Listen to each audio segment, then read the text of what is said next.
Hello everybody and welcome to the FinTech Times. We're here live at Money 2020 in Amsterdam, and today I'm very fortunate to be joined by Frederick Crosby of NIUM. How are you, Frederick? Very good, very good. Thank you for having me out here. Are you enjoying your time at the event so far? I love this event. Yeah. I love this event. Every year we come and it's just a great time to get together with both new clients, old clients, and the FinTech family. Yeah, everybody keeps talking about this FinTech family, and you can really feel it when you go downstairs. It's endless rooms, isn't it? It's massive. And it just connects you with all your former lives and jobs and networks and everything you had gone by. It's like a big family reunion.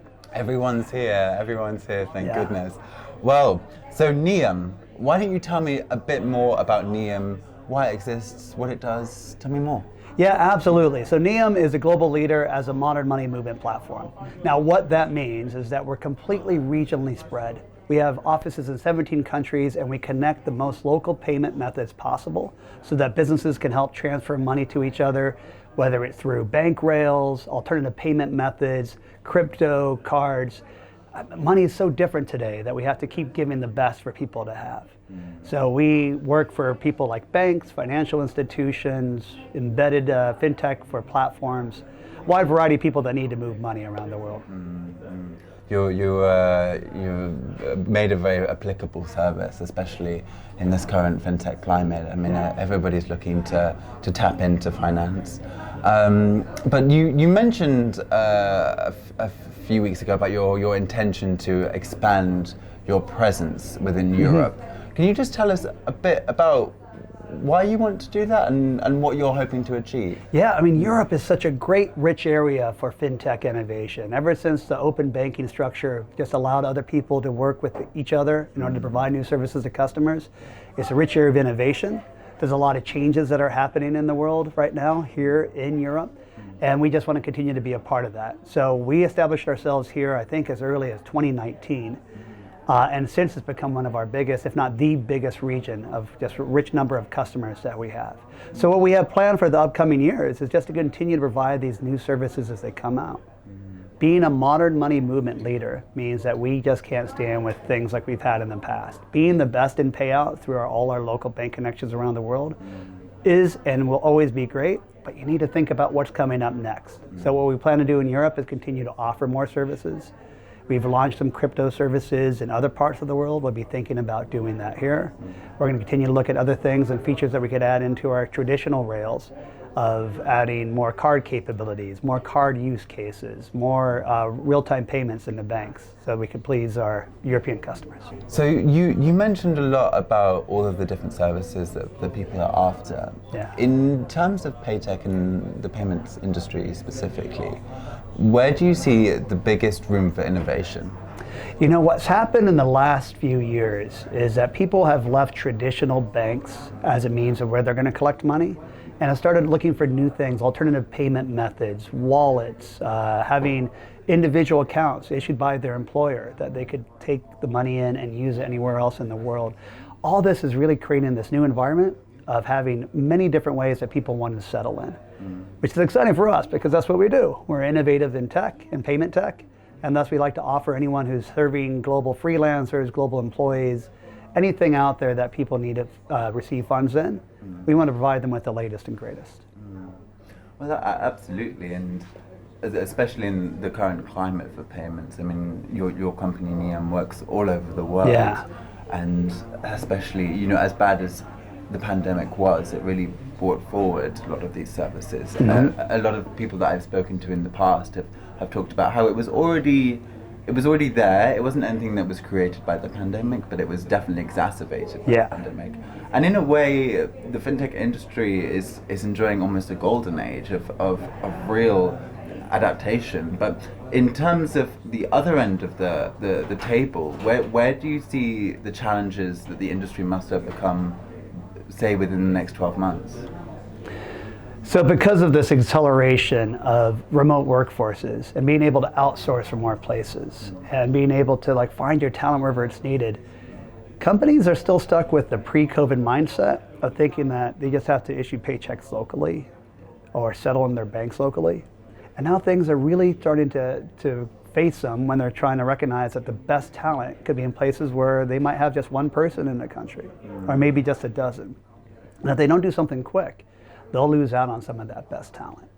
So where the innovation's coming from is people trying to look around and find out where they can settle those funds quickly to their employees out there, and not lose the talent race. And it's really interesting that you should touch upon that topic of talent in the fintech industry. I mean, it's not something that's exclusive to our industry, but we saw the Great Resignation, I think it was called the Great Resignation, of people really losing talent, struggling to find the right people. How do you see the industry overcoming that problem of talent retention and talent sourcing as well? Well, I'll tell you, for us at NIUM, we learned that this is actually a great opportunity. And doesn't even have to be global. It could start even domestically, where as people started working remotely, and you open your eyes to talent coming from anywhere, suddenly I recognize, hey, I could connect with somebody. I'm in San Francisco. I could have a great employee out there in New York or Texas or Miami, and they're all contributing. And that opened your eyes like, well, why not Mexico or Colombia? Why not the Philippines or Australia? And since we were spread all over the world, suddenly this whole web of just finding the best talent possible is not so much like a hindrance to overcome, but an opportunity to go and improve. So I see people really starting to focus on this, and now that travel's back, people can still travel and come together. We have a big travel business within NIUM in terms of our payment capabilities. That's skyrocketing. So find your best talent, be open to being anywhere else in the world, be open for them to travel, to meet you now and then, to have that group setting, and make the best company you can out of it. Yeah, you're absolutely right. You know, like your sort of resources are no longer limited to who's immediately around you. And I think that's a really great thing about working internationally, and something that you must have experienced at NIUM quite a lot, being able to tap into all these different sort of regional talents as well, which I think is a real benefit. It's great. It's great. Now, I used to work at bigger companies. I worked at startups and big companies. I worked at PayPal and eBay, which were global companies. They turned out to be massive companies at the end. I joined PayPal very early. Western Union, big, massive global company. Very rich in just understanding different worlds, understanding different talent levels. And now even startups like NIUM. I mean, we're over 1,000 people, so we're not a little startup anymore. But that's pretty early to have so much talent coming from so many different locations, and we're thriving from it. That's the best thing. Well, that's really fantastic to hear. And in terms of Money 2020 this year, obviously it's a very exciting event to be at, and it seems like everybody's here with us.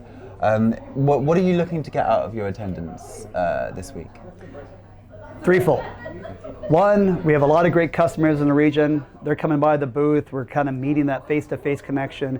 Even though the return to normalcy has been going on for a few months, it's really great to have these kind of opportunities where you actually get to see people, have them come in. It's a great place for that. New prospects, of course, coming by. I'm the CRO, I'm the head of sales and marketing. The main reason we're here is to come meet the next generation. But then there's also those partners, those peers. You get to hear what's going on in the industry.